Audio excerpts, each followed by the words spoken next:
Today's society, the demand for the bigger, faster, and stronger athlete seems to be on a constant rise. It's begun trickling down from the professional athletes and the collegiate athletes that we all watch on TV every weekend, and it's actually infecting our middle schools and high schools nationwide. Anabolic steroids and performance enhancing drugs are extremely addictive, and they actually accomplish much more than just a six pack. Getting an edge on the competition is one thing, but is it actually worth the side effects? I'll let you decide. According to DoSomething.org, steroids are prescribed by doctors to treat such illnesses as cancer, various injuries, delayed puberty, and AIDS.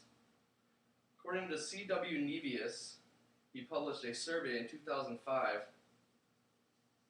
which presented that nationwide 40% of seniors in high school said that acquiring steroids is a very easy act.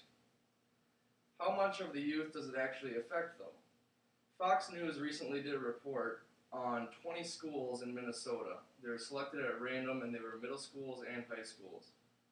5% of the students that replied whom were athletes said that they have tried steroids in the past year.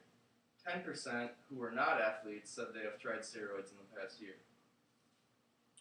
This doesn't fall far from our national average when a survey was done by DoSomething.org in 2005 that demonstrated that 4% of high school seniors nationally have done steroids in the past year. 33% of boys and 20% of girls also stated that they tried various legal forms of supplementation to gain muscle mass. So why take steroids?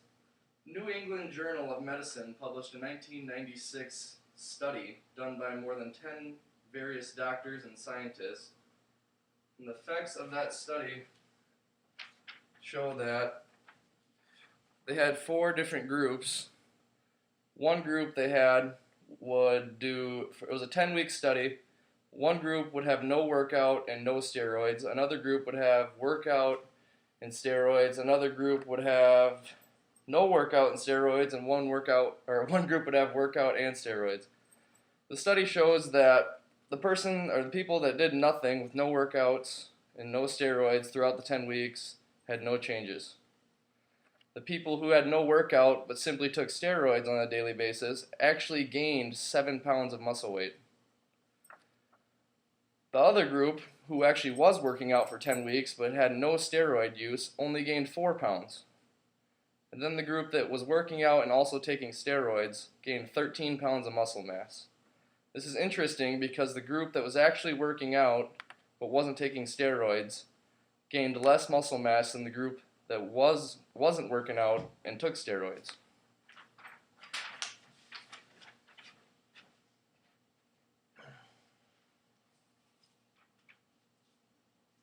So why do people take steroids? Kids take steroids because they see it as an easy alternative to gain results fast, which is something we've become accustomed to in America. We see all these types of ads on TV, and it pretty much we just read a label and we're like, yep, that's what we want. So the side effects start coming in when steroids are getting abused. And what I mean by abuse is people who are taking these for muscle gain are generally taking 10 to 100 times as much that would be prescribed by your normal physician. Between the ages of 14 and 18, in other words, 8th grade through senior year of high school, that is when a teen's body is going to be changing more than any other period in his life. According to WebMD, some of the concerns or medical mishaps that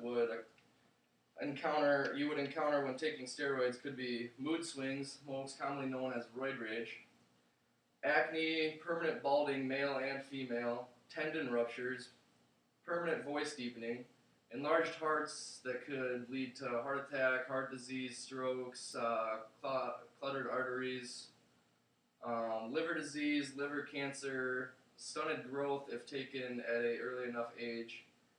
For women, they will start growing facial hair, and also their menstrual cycles will have a lot of irregularities.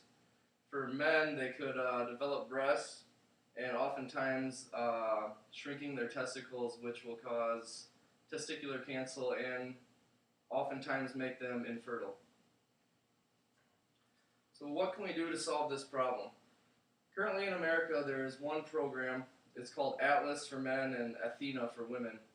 And all it basically is at the beginning of every year, students and their parents will get together with the coaches for a meeting, and they'll sign pretty much a pledge that just says, I agree not to use steroids. So really it's just kind of a word-of-mouth thing that goes on right now. Nationwide, we have over 7 million high school athletes. And when drug tests cost anywhere from $40 to over $100, there's no reason that a school district could not afford that. Or it's a no-brainer that a school district could not afford that. So with your votes, we could all get together and we could start a government-funded program enabling us to better protect our youth by drug testing our high school athletes. There's a place for steroids in this world. There's actually many positive benefits of steroids in this world. One of them is not in the hands of our youth. Steroids is an easy way to get a step up on the competition, but when doing them causes illnesses, as stated before, it seems obvious that America needs to do something. They need to implement some sort of program to help better protect our high school athletes.